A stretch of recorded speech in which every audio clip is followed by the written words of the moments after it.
আচ্ছা ঠিক আছে। সো এনার্জি কনজারভেশন সূত্রে দেখেন আমরা গত ক্লাসে অলরেডি আলোচনা করেছি the equivalent circuit of A synchronous motor, এটা নিয়ে আলোচনা করা হয়েছে। একটা ইম্পর্টেন্ট পার্টটুকু আপনাদেরকে বোঝাই, এই পার্টটুকু হচ্ছে যে সিনক্রোনাস মোটরটা হচ্ছে 3 ফেজ, হ্যাঁ। সো এটা হচ্ছে ফিল্ড উইন্ডিং, ফিল্ড উইন্ডিং মানে কি রোটরেরটা যেটা ঘুরবে, আর এগুলো হচ্ছে স্টেটর উইন্ডিং বা আর্মেচার উইন্ডিং। তিনটা ফেজের জন্য তিনটা আলাদা ইকুয়েশন। এখন আমি এইটাকে কি করতে পারি, পার ফেজ ইকুইভ্যালেন্ট সার্কিট যদি বলি, মানে একটা পার ফেজ মানে একটা ফেজের ইকুইভ্যালেন্ট সার্কিট আমরা এভাবে আঁকতে পারি। এইবার কিভাবে আমরা তারপরে হচ্ছে কেভিএল অ্যাপ্লাই করে এটা করছি, তো গত ক্লাসে আমি দেখিয়েছি। আমাকে জাস্ট একজন বলেন এই সার্কিটের মধ্যে কোনো পার্থক্য নাই, সিনক্রোনাস জেনারেটর মোটরের একই সার্কিট, একই জিনিস হচ্ছে ইকুইভ্যালেন্ট সার্কিট, মেইন পার্থক্যটা কোথায়? স্যার ওখানে আমরা আউটপুট নিতাম স্যার, আপনি হ্যাঁ আউটপুট নিলেন, আউটপুট দিচ্ছেন, অ্যাসেন্ডিং দিচ্ছেন, আপনি ছাড়া অন্য কেউ বলেন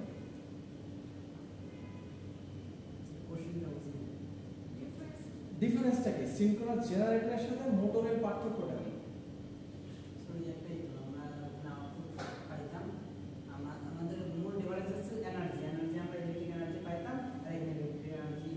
ইউজ করতেছি, বাট আপনাদের কথা পুরোপুরি ঠিক, you are absolutely right. But একটা জিনিস দেখেন, মেইন পার্থক্য আগের সাথে, মানে আপনাদের কথা কারেন্টের এটা হচ্ছে কমপ্লিটলি রিভার্স।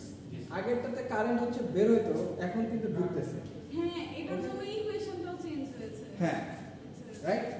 তো এই জন্য ইকুয়েশনটা কি হয়ে গেছে, চেঞ্জ হয়ে গেছে। স্যার এই পাশে কি হচ্ছে কারেন্ট আমার সোর্স হ্যাঁ, থেকে মাইনাস এখানে ঢুকতেছে এই পাশে না, এই না না, হ্যাঁ এখানে তো ঢুকতেছে।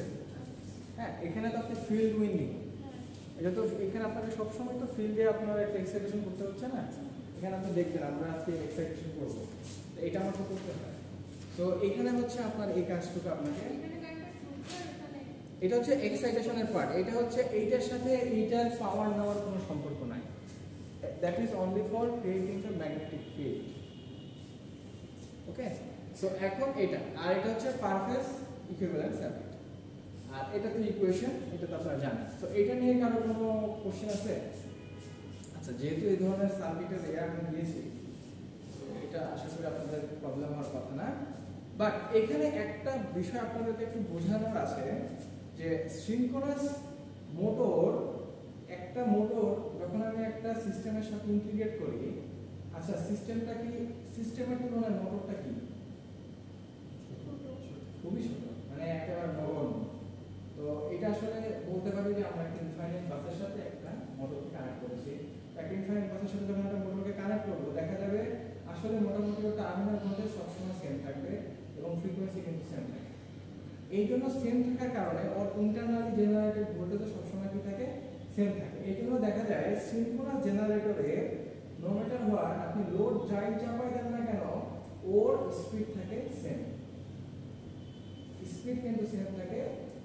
এখন যে জিনিসটা হয় যে আপনি যদি এখন ওর স্পিড রেগুলেশন বের করতে যান, তখন আপনি দেখবেন তার জিরো আসে, কারণ ফুল লোড লো লোড উভয় কন্ডিশনে আসলে ও একইভাবে ঘোরে। এখন বলতে পারেন তাহলে কিসের পরিবর্তন হয়? পরিবর্তন হয় টর্কে। আপনি লোড যখন বেশি চালাবেন, প্রথম অবস্থায় ওর টর্কটা কমে যায়, স্পিড কমে যায়, বাট একটা পরে ও স্টেবল থাকে, সিনক্রোনাইজ সিন করে থাকে। সো এটা হচ্ছে একটা বিষয়, এটা আপনারা কিন্তু বই থেকে না পড়ে আপনারা এখান থেকে দেখবেন। আচ্ছা, এখন এই ম্যাথটুকু হচ্ছে একটু ইম্পর্টেন্ট ম্যাথ, এটা বইয়ের এক্সাম্পল 5.1, যদি আপনার এডিশন 5th হয়, 4th হলে 4.1। হ্যাঁ, আচ্ছা, a 208 volt 45 horsepower 0.8 power factor leading delta connected 60 hertz synchronous machine has a synchronous reactance of 2.5 ohm and a negligible armature resistance. Its friction and windage losses are 1.5 kilowatt and its core losses are 1 kilowatt. Initially the shaft is supplying a 15 horsepower load and the motor's power factor is 0.80 leading. So প্রথম যেটা আপনাকে, এগুলো হচ্ছে প্রথমে কিন্তু information আপনাকে দেওয়া আছে, রাইট? এই ইনফরমেশনগুলো কিন্তু আপনাকে আগে বুঝতে হবে কি কি আমাকে দেওয়া আছে। এটা বোঝার সবচেয়ে বড় বিষয়টা হচ্ছে আপনাকে এই 208 ভোল্ট 45 হর্স পাওয়ার এগুলো লিখে রাখা। ওকে, আচ্ছা এখন দেখি প্রথমে কি বলছে, sketch the phasor diagram of this motor and the values of IA, IL and EA। এখন ফেজর ডায়াগ্রাম সম্পর্কে কি ধারণা আছে দেখতে গেলে? আমরা তো আগে ফেজর ডায়াগ্রাম সিনক্রোনাস জেনারেটরে করছি, ওইরকমই কিছু একটা। তো ফার্স্ট অফ অল আমরা দেখি প্রথমে ইনিশিয়ালি আপনাকে কতটা আউটপুট পাওয়ার আপনি পাচ্ছেন সেটা আপনাকে বাইর করতে হবে। The shaft is supplying 15 horse power. তাহলে আপনি আউটপুটে পাচ্ছেন কত? পি আউট হচ্ছে কত? 15 হর্স পাওয়ার। এখন হর্স পাওয়ারকে আপনাকে কিন্তু কিলোওয়াটে কনভার্ট করতে হবে। এখন যদি আপনি বলেন যে কিলোওয়াটে কনভার্ট করবেন, হর্স পাওয়ারে রাখবেন, তাহলে সবগুলোকে আপনাকে হর্স পাওয়ারে রাখতে হবে। আচ্ছা ঠিক আছে, তো হর্স পাওয়ার তো ইলেকট্রিক্যাল কোনো আমরা ব্যবহার করি না, তো সেজন্য আমরা কিলোওয়াটে নিয়ে যাচ্ছি। এখন 746 ওয়াটে হচ্ছে 1 হর্স পাওয়ার, তাই তো? সো আমরা এখন এটাকে যদি এখন 0.46 কিলোওয়াটে দিচ্ছি, তার মানে 746 ওয়াট। ওকে, এই জন্য আপনারা এটা ইয়া করতে পারবেন কিলোওয়াট পার হর্স পাওয়ার। এখন দেখেন এই হর্স পাওয়ার কিন্তু কাটা, তো হর্স পাওয়ার যদি কাটা হয়ে যায় তখন আপনার বাকি থাকে কি? তার মানে এটা কিন্তু আপনি ক্যালকুলেটরে বসান 11.19 কিলোওয়াট আসে। এটা হচ্ছে আপনার পি আউট। বুঝে আসছে? আচ্ছা, সো এখন আপনি তাহলে পিটা কিভাবে বের করবেন? আচ্ছা, যা দিলাম আপনি তো তাই পাবেন একটা মেশিন থেকে, এটাই তো আমরা আশা করি, কিন্তু প্রকৃতিতে একটা ইয়ে হচ্ছে যেখানে লস হয়ে যায়। সো ওইগুলো যদি আপনি কাউন্ট করেন আউটপুটের সাথে লসগুলো, তাহলে আপনি ইনপুট পাওয়ারটা দিয়েছেন ধরতে পারবেন। সো আপনাকে পি যদি বাইর করতে হয় তাহলে এই আগের মতো করে দেখেন, P out plus P mechanical loss plus P core loss P electrical loss. এখানে ইলেকট্রিক্যাল লসকে কপার লস বলা হয়। আচ্ছা, মজার একটা বিষয় হচ্ছে এখানে 0 কিলোওয়াট দিয়ে রাখছে, জীবন তো 0 কিলোওয়াট হয় না, বাট সিম্পলিফিকেশনে 0 ওয়াট দিয়ে রাখছে। আসলে এইটার তো আমরা I স্কয়ার R এইভাবে দিতে পারি, তাই না? এখন I এর তো আর্মেচার কারেন্ট তো অবশ্যই আছে, বাট আমি তো বলে রাখছি আমার R এটা 0, এইজন্য এটা হচ্ছে ওরা 0 কিলোওয়াট দিচ্ছে। আর আউটপুটের পাওয়ার কত এটা তো আপনি জানেনই, 11.19 কিলোওয়াট। মেকানিক্যাল লসের কথা কিন্তু এখানে বলা আছে 1.5 আর কোর লস 1 কিলো, 1.5 1 কিলো। তো এখন আপনি এটা পুরোটা করে দিলে কত আসে? 13.69 কিলোওয়াট। ওকে, তো এটা আপনি পেয়ে গেছেন। এখন এখান থেকে আপনি কারেন্টের ভ্যালু IL টা বের করতে পারবেন না? আমরা কি জানি P √3 IL VL cos θ। হ্যাঁ, সরি, এখানে VT টার্মিনাল ভোল্টেজ VT, আর এখানে টার্মিনাল ভোল্টেজ VT হচ্ছে কত? 208 ভোল্ট। তো এরকম করে যদি আপনি বসায় দেন, এটা লেখার প্রয়োজন নাই, এটা তো আপলোড করা আছে, আমরা বই থেকে নিতে পারি, সমস্যা নেই। যদি লেখার প্রয়োজন হয় আমি বলে দিই। সো এখন আপনি এই সিম্পল ক্যালকুলেশন করলে এটা চলে আসে কত? 47.5 অ্যাম্পিয়ার। ওকে, এতটুকু বোঝা গেল। এখন এটা হচ্ছে আপনার লাইন কারেন্ট।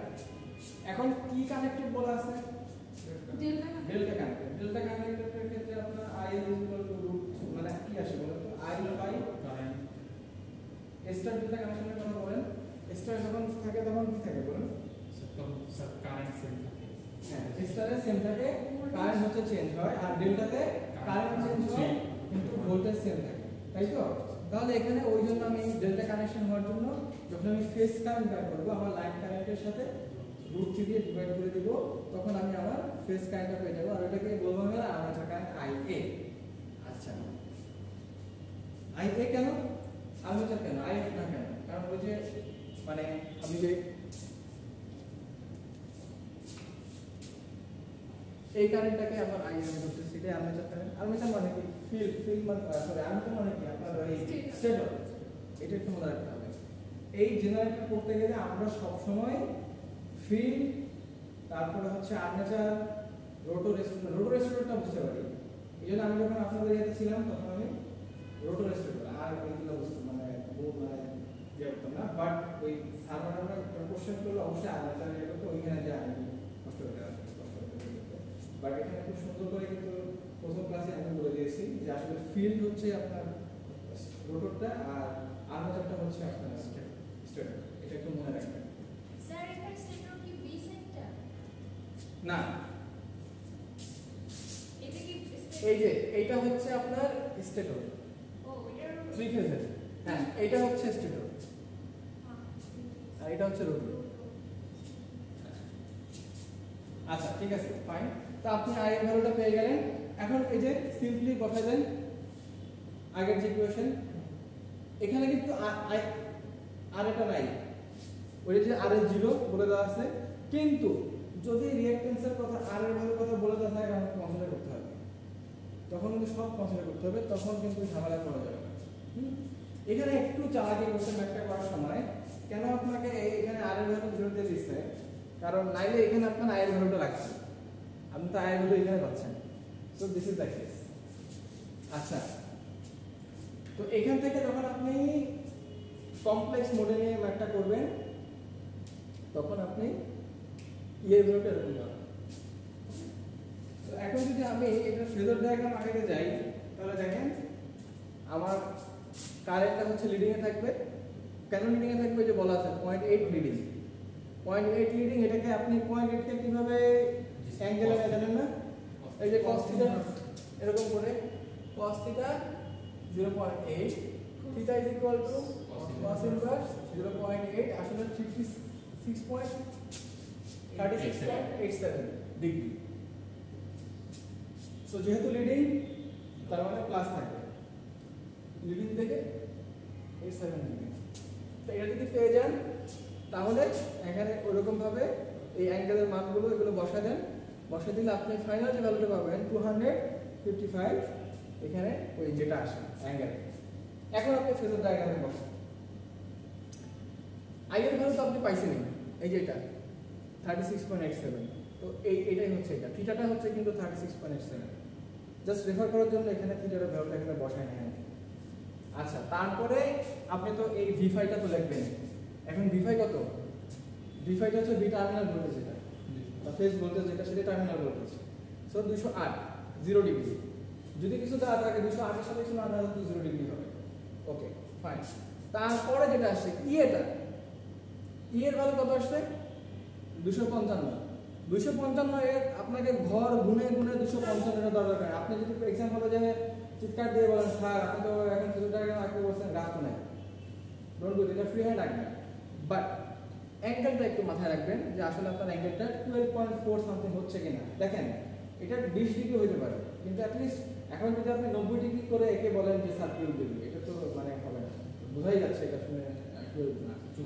হ্যাঁ, আপনি চোখে আন্দাজে আপনি করলে মোটামুটি, বা এটা আপনি 12.4 এ আপনি লিখবেন এবং এটা মাইনাস হবে, কারণ এখানে মাইনাস দেওয়া আছে যেহেতু হচ্ছে আপনার ওর তুলনায় ল্যাগিং যাবে। হ্যাঁ, সো সেই জন্য এখন আরেকটা বিষয় যেটা হচ্ছে, এখন ও যেহেতু আপনার আই এর সাথে লিডিং এ আছে, সো ও হচ্ছে আপনার পারপেন্ডিকুলার ভাবে V5 এর সাথে টাচ করবে, এবং এখানে যে এক্সএস আই এ ভ্যালুটা হচ্ছে 68.5। এখানে আপনাকে এটা ফলাফল আমরা বের করছি। আপনার ওই যে রিঅ্যাকট্যান্স কত 2.5 দেয়া আছে। হ্যাঁ, 2.5 এর সাথে আপনি ওই ক্যালকুলেটরে বসান, আছে ক্যালকুলেটর? এই জিনিসটা জে ইনটু 2.5 বসে তারপর আই এর ভ্যালুটা বের করে।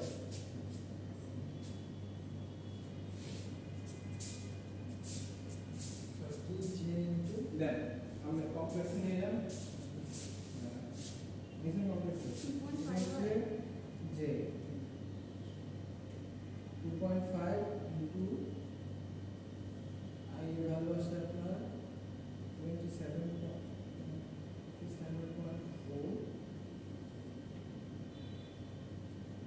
36.87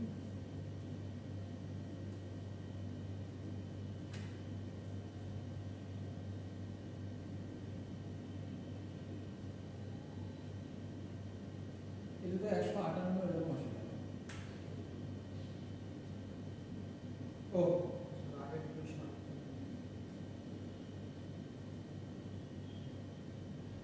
আমার অ্যাঙ্গেল ঠিক আছে 126.87।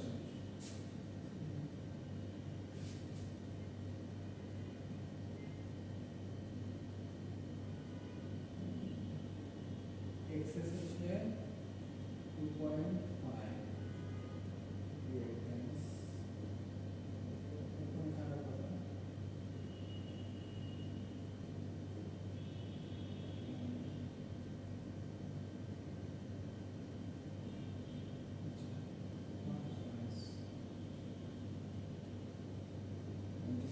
পয়েন্ট